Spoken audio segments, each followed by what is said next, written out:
my name is Jordan, and today I'm going to be doing a video kind of wrapping up the year, talking about all the books that I read, which wasn't very many. I only read 13 books in 2021, so I'm going to show them all to you. I'm not going to talk about every single one, I'm just going to show them, and then once I go through them all, I'm going to talk about some of my favorites, some of the ones I gave 5 stars to, and then I'm just going to talk a little bit at the end about some of my 2022 reading goals. So, not gonna waste any time, and we are just gonna jump in the books. Now, these aren't in any particular order, like I'm not gonna show them to you in the order that I read them. This is just sort of how the pile formed as I was grabbing them off the shelves. So, the first book I have to show is The Eye of the World by Robert Jordan. This is the first book in the Wheel of Time series, the first book in a massive 14-book adult fantasy series. I'm sure everyone has heard of it. It just got turned into a TV show. So, yeah, that was this one. Then the next books I have is Kill the Queen and Protect the Prince by Jennifer Estep, not sure. This is the first and second book in a trilogy. I did not read the third book yet, but I plan to. Then I read She Who Became the Sun by Shelley Parker Chan. Then I have A Court of Silver Flames by Sarah J. Maas. Crescent City, House of Earth and Blood by Sarah J. Maas. I have another series, The Last Magician and the Devil's Thief by Lisa Maxwell. This is the first and second book in an ongoing series. The third book just came out this year, and I believe I saw that there was a fourth book coming too. So I also read Empire of the Vampire by J. Kristoff, The Ex-Hex by Aaron Sterling, The Love Hypothesis by Allie Hazelwood, and The Priory of the Orange Tree by Samantha Shannon. And then I read one other book, The Hating Game by Sally Thorne, I think it was. I read the ebook, so I don't have a physical copy of that one. Alright, so now we're going to talk about some of my favorites of the year. And the first one is going to be The Priory of the Orange Tree by Samantha Shannon. This is the first book I actually read in 2021. It is massive. I think it's a standalone. It read like a standalone. I'm hoping it's a standalone. Even though I wouldn't hate if there were more books. I did very much enjoy it. I gave it 5 stars. This is an adult fantasy about dragons. It's kind of like the world's divided. They're kind of like there's like the East and the West, and they don't like each other. They don't trust each other very much. But then there's also this bigger, greater threat out there, which is dragons, worms is what they're called, that were apparently defeated or stopped a long time ago, but now there's all these signs and people think that the worms are coming back. And it's kind of about the East and the West coming together to fight this greater evil, sort of. That's just really just the surface of this story. I'm not going to go too in depth about it, but it was really good. We have a lot of female characters in here, and it was good. And it was good to read a standalone fantasy. Yeah, I mean, it was a chunker, but who cares when you know it's the only book in a series and you're not committing to something. I think that's the reason why it was so easy to pick up. But yeah, this was the first book I tackled in 2021. It was a great start to the year because I loved it, and I'm hoping I can read more big chunky fantasies this year. Then I want to talk about this series, The Last Magician. I'm not sure if the series has a name, but so The Last Magician is the first book, Devil's Thief is the second book, and this is a YA fantasy, like time travel book that I really enjoyed. I gave the first book 5 stars and the second book 4 stars, and I plan on picking up the third book very soon. The series it takes place in like New York, and there's this barrier that's like this magical barrier that like surrounds a certain city. Is it Brooklyn? I'm not sure. But it keeps anyone with magical abilities inside, so they can't leave the city. And this magical barrier was put there by this organization called the Order, which is this group of people that is basically against magic. And they're trying to prevent magic from seeping into the rest of America. And then there's this magical book that is in the Order's possession that was used to create the barrier, and then we have this group of people, magic wielders, that are trying to get the book so that they can take down the barrier.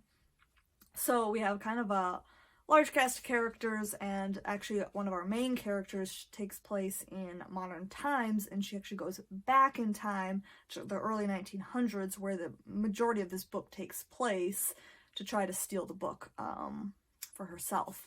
So this was a very fun series. There was a lot of different people all after the same thing, all for different reasons and their own purposes.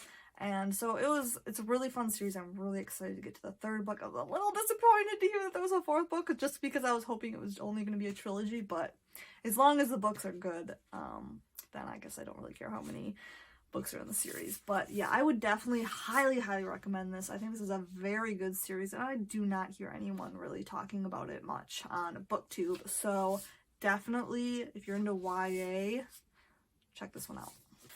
Which, now these next two books are Kill the Queen and Protect the Prince. I didn't realize I gave these 5 stars. I thought these were 4 stars. So when I was going through my Goodreads, looking at all my 5-star reads, I was kind of surprised. But I do remember reading both books all within a week, like flying through them. I was pretty addicted to them. They were very fast-paced, very fun books. They are adult fantasy, even though I think before I ever bought this series, for some reason, I think it's this one, I don't know if it's the clothing she's wearing that always made me think that this was like an urban fantasy series, but it's not. It's fully medieval fantasy series. But this is about a girl.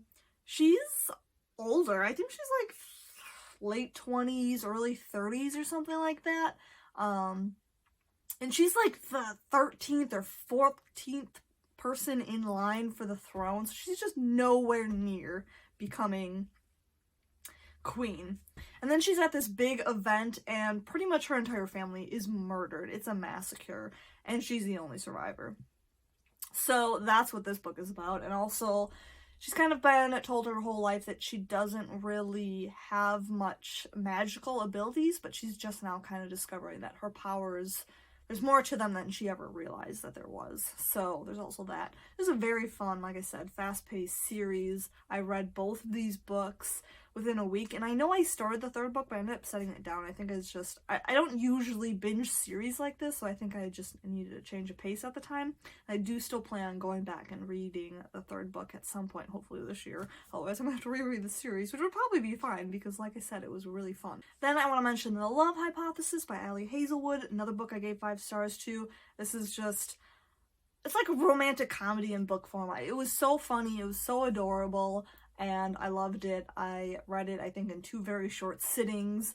I did a whole vlog on The Love Hypothesis. No, I did not. Never mind, that's a lie. That was on the XX. Never mind, I did not.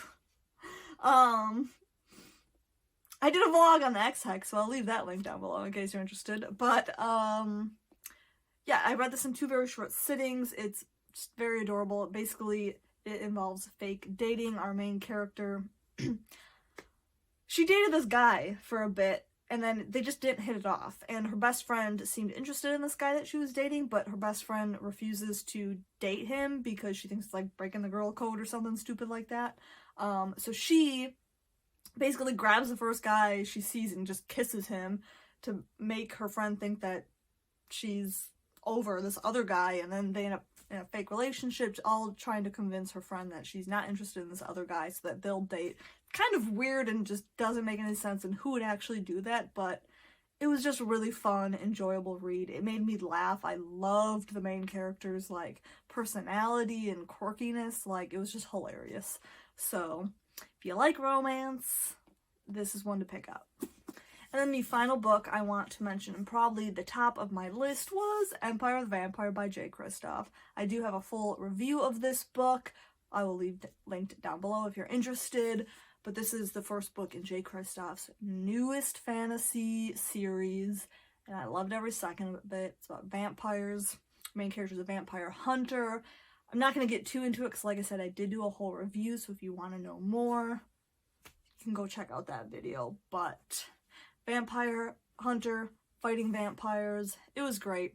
And the vampires in this world, or the hunters, vampire hunters, are actually half vampire themselves, so pretty great. Okay, so that is it for the books that I read this year, all the ones I want to talk about. So I did actually, what did I mention? 1, 2, 3, 4, 5, 6, so half of the books that I read I gave 5 stars to. That's pretty good.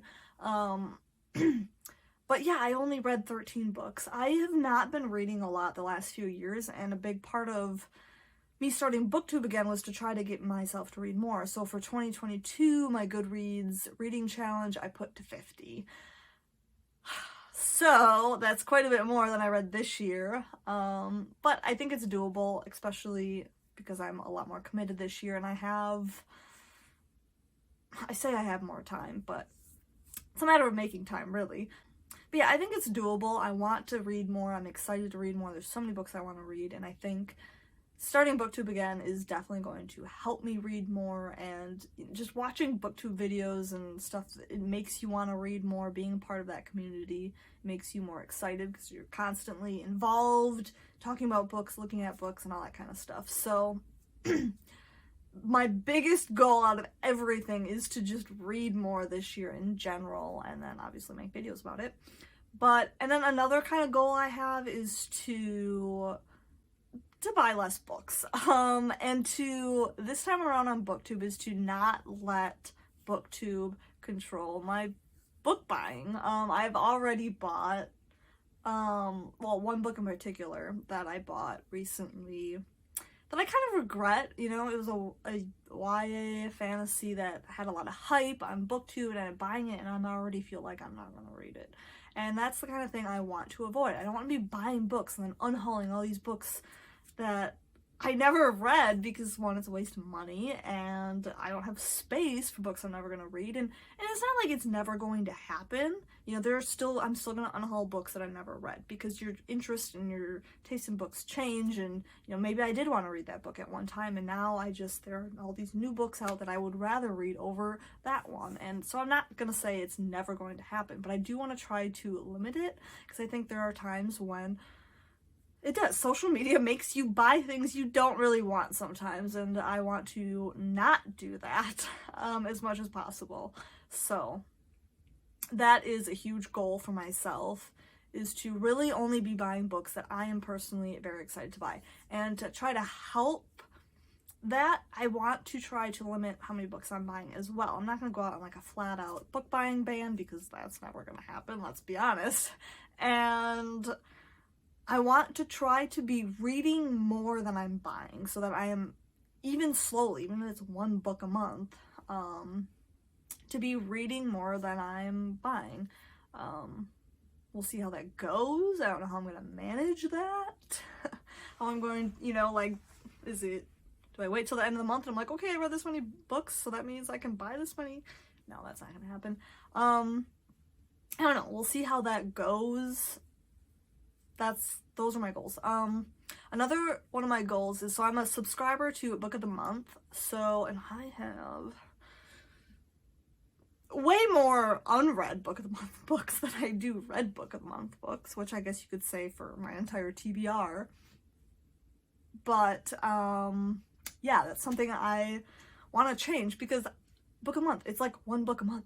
I mean, you can buy more than that, but I usually only get one, and it's only once in a great while that I get 2, and sometimes even 3, like I did in December.